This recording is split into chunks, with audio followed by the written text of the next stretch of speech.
సరిగ్గా పాకిస్తాన్కి భారత army chief Dwivedi strong warning ఇచ్చారు సార్. ప్రపంచ పట్టం నుంచి తుడిచేస్తాం, ఉనికిని కాపాడుకోవాలంటే ఉగ్రవాదానికి ఊతం ఇవ్వడం ఆపండి, ఆపరేషన్ సింధూర్ 2.0 ఎంతో దూరంలో లేదు అంటూ ఉన్నారు సార్ ద్వివేది.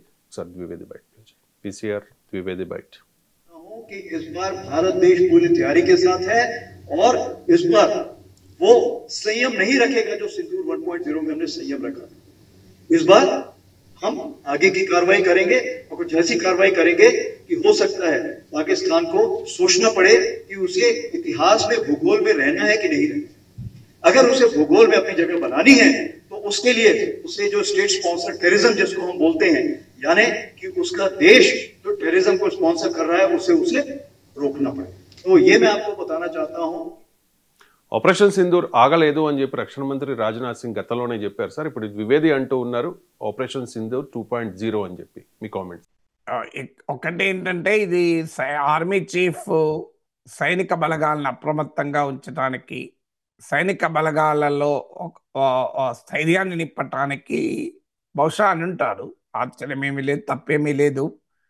ఆర్మీ చీఫ్గానే మాట్లాడాలి కదా. కానీ మనము అగ్రెసర్గా ఒక వాతావరణాన్ని కల్పించుకుంటే డిప్లొమాటిక్గా మనకే నష్టం.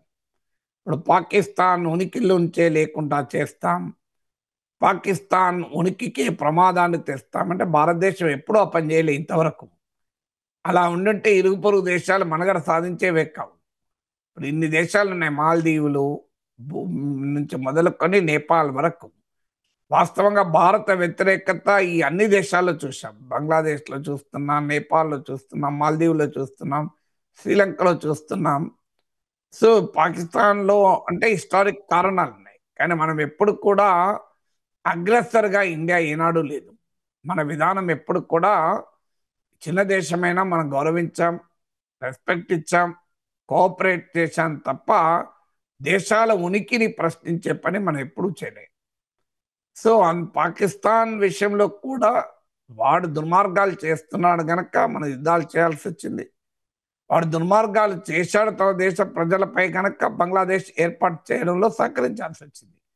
లేకపోతే మనం ఏనాడు కూడా పొరుగు దేశాల్లో ఉండేటువంటి సవాళ్ళను, సమస్యల్ని మనకు అనుకూలంగా మార్చుకోలేదు. శ్రీలంకలో తమిళ్ టైగర్స్ ఎల్టీటీ నాయకత్వంలో ఒక రకంగా సివిల్ వార్ నడిచింది. కానీ మనం దాన్ని ఎప్పుడూ ఉపయోగించుకొని శ్రీలంకను రెండు ముక్కలు చేద్దామని ఆలోచించలే. శ్రీలంక ఉనికినే లేకుండా చేద్దామని ఎప్పుడూ ఆలోచించలే. అందువల్ల ఆర్మీ చీఫ్ ఒక కాంటెక్స్ట్లో మాట్లాడి ఉండాలి. We respect army chief. Army chief ఒక రకంగా భారత సమాజానికి, భారత ప్రజలకు, భారత సైన్యానికి ఒక బలమైనటువంటి సందేశము, శత్రు దేశాలకు ఒక బలమైన సంకేతం ఇవ్వటానికి, ఒక సిగ్నల్ ఇవ్వటానికి మాట్లాడి ఉండాలి. We respect that. కానీ ఎప్పుడు కూడా భారతదేశము చరిత్రలో అగ్రెసర్గా వ్యవహరించలేదు. మన పొరుగు దేశాల ఉనికినే మనం ఎప్పుడూ ప్రశ్నార్థకం చేయలేదు. ఈవెన్ అణ్వాయుధాలు ఉన్నా కూడా nuclear no first use agreement అంటే ఎవరు అడగకపోయినా స్వచ్ఛందంగా మనకు మనమే nuclear no first use agreement కట్టుబడి ఉన్నాం. అంటే మేము అణ్వాయుధాలను ముందుగా వాడము అని. సో అందువల్ల భారతదేశం ఆ పీస్ లవింగ్ కంట్రీ, శాంతి కాముక దేశం. మన దేశానికి ప్రమాదం ఏర్పడితే ఊరుకునే ప్రసక్తే లేదు. అదే సమయంలో మన దేశం ఇంకో దేశానికి ప్రమాదం కాదు. ఇక్కడ వరకు మన సందేశం పంపడంలో తప్పులేదు. కానీ మనము అగ్రెసర్ అనే భావన గనక కలిగితే డిప్లొమాటిక్ ప్రపంచంలో అది మన నష్టం జరుగుతుంది. ఇప్పుడు మనకు అర్థం కావాల్సిందంటే ప్రపంచ జియో పాలిటిక్స్ కూడా మనకు అనుకూలంగా పూర్తిగా లేవు. ఇలా చైనా పాకిస్తాన్ నెక్సెస్ ఉంది, అమెరికా పాకిస్తాన్ నెక్సెస్ ఉంది, తాజాగా సౌదీ అరేబియా పాకిస్తాన్ నెక్సెస్ ఉంది. అది కూడా ప్రమాదకరమైన ఇస్లామిక్ సాలిడారిటీ ఆధారంగా.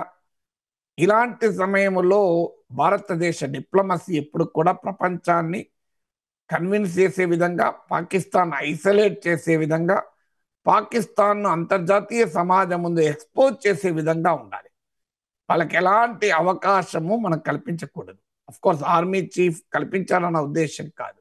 ఆర్మీ చీఫ్ స్పష్టంగా అన్నాడు, మీరు స్టేట్ స్పాన్సర్డ్ టెర్రరిజం అంటే తీవ్రవాదాన్ని ఎగుమతి చేసే ఈ విధానాన్ని ఆపకపోతే అన్నాడు.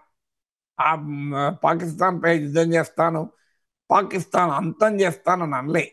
మీడియాలో దాన్ని ప్రజెంట్ చేసేటప్పుడు ఈ బ్యాలెన్స్ ఉండదు.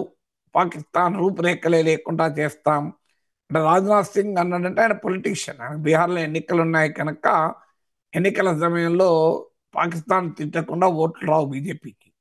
అందువల్ల మీరు ఎప్పుడైనా గమనించండి, ఎన్నికలంటూ ఉన్నాయంటే పాకిస్తాన్ తిడతారు. ఆ మధ్య చైనా కూడా తిట్టేవారు, ఈ మధ్య తిట్టడం లేదు. ఎందుకంటే ట్రంప్ దెబ్బతో చైనా అవసరం ఏర్పడింది కనుక ఈ మధ్య చైనా తిట్టడం లేదు. లేకపోతే ఈ రెండు దేశాలను తిట్టకుండా బీజేపీ ఓట్లు అడగదు. ఎందుకంటే బీజేపీ ఎప్పుడు కూడా మీరు గమనిస్తే భావోద్వేగాలు, ప్రజల భావోద్వేగాలను రెచ్చగొట్టి ఓట్లు అడుగుతూ ఉంటుంది. సో అందువల్ల బీహార్లో ఎన్నికలున్న సమయంలో, రేపో మాపో నోటిఫికేషన్ వచ్చే సమయంలో ఈ టోన్ పెరిగింది. మీరు గమనిస్తే రాజ్నాథ్ సింగ్ టోన్ కానీ ఇతరత్ర కానీ పొలిటీషియన్లు సహజం. కానీ ఆర్మీకి నాయకత్వం వహిస్తున్న వాళ్ళు ఈ వాతావరణానికి దూరంగా purely professional army, Indian army ఎప్పుడు కూడా పాలిటిక్స్, పొలిటికల్ ఓవర్ టోన్స్ ప్రదర్శించలేదు. అందువల్ల it should be A military సంకేతం. నిజం తప్పనిసరిగా ఒకవేళ మళ్ళీ భారతదేశం పైన తీవ్రవాద దాడి పాకిస్తాన్ జరిపితే అనివార్యంగా ఆపరేషన్ సింధూర్ కొనసాగుతుందని ప్రభుత్వమే చెప్పింది. ప్రభుత్వ విధానాన్ని ఆర్మీ చీఫ్ చెప్తున్నాడు, కొత్తగా లేదు. కానీ ఆపరేషన్ సింధూర్ 2.0 ఉంటుంది అని ఆర్మీ చీఫ్ అనటానికి కండిషన్ ఏంటి? మళ్ళీ తీవ్రవాద దాడులు జరుగుతాయి, అదే చెప్పాడు. అయితే మీడియాలో దాన్ని రిపోర్టింగ్ చేసేటప్పుడు ఏమవుతుంది అంటే ఇందులో సెన్సేషనల్ ఆస్పెక్ట్ ముందుకొచ్చి ఆపరేషన్ 2.0 ఎంతో దూరం లేదు, పాకిస్తాన్ ఉనికే ప్రమాదము, ఇలాంటివి ముందుకు రావడం వల్ల ఆ మీనింగ్ వచ్చే అవకాశం ఉంది కనుక నేను క్లారిఫై చేస్తున్నాను. ఇండియన్ ఆర్మీ కానీ భారత ప్రభుత్వం కానీ ఏనాడు ఎక్స్ట్రా టెరిటోరియల్ అంబిషన్స్ అంటే ఇంకో దేశాన్ని లేకుండా చేస్తామనే ప్రయత్నం ఎప్పుడు మనం చేయలే. అదే సమయంలో మన పైన దాడి చేస్తే అంగీకరించే ప్రసక్తే లేదు. మన అనువిధానం అదే, మన స్ట్రాటజిక్ డాక్ట్రిన్ అంటారు, మన వ్యూహాత్మక రణనీతి కూడా అదే. అందువల్ల స్టేట్మెంట్లు మీడియాలో ఎలా ప్రజెంట్ అయినాయి అన్నది మనము we should take it with a pinch of salt అంటారు. పించ్ ఆఫ్ సాల్ట్ కాదు, లారీ లోడ్ ఆఫ్ సాల్ట్ తీసుకోవాలి. మీడియా ఏంటంటే ఆ బ్యాలెన్స్, చాలా ఫైన్ బ్యాలెన్స్ మనం మెయింటైన్ చేయాలి డిప్లొమసీ విషయంలో.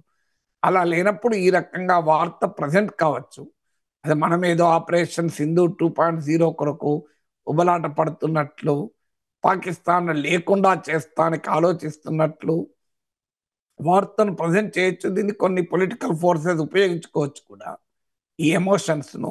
ఇది ఆర్మీ చీఫ్ స్టేట్మెంట్ ఎలా ఆబ్వియస్గా ఎమోషన్ రైజ్ చేస్తుంది, దాన్ని కొన్ని పొలిటికల్ ఫోర్స్ ఉపయోగించుకోవచ్చు. కానీ ఆర్మీ చీఫ్ మాటల అసలు ఉద్దేశం పాకిస్తాన్కు ఒక బలమైన సంకేతాన్ని ఇవ్వడం, దేశ ప్రజలకు ఒక బలమైన సందేశాన్ని ఇవ్వడం. దేశ ప్రజలకేమో ఒక అష్యూరెన్స్, పాకిస్తాన్కేమో ఒక స్ట్రాంగ్ సిగ్నల్ ఇవ్వడం ఉద్దేశం అని అనుకుంటాను.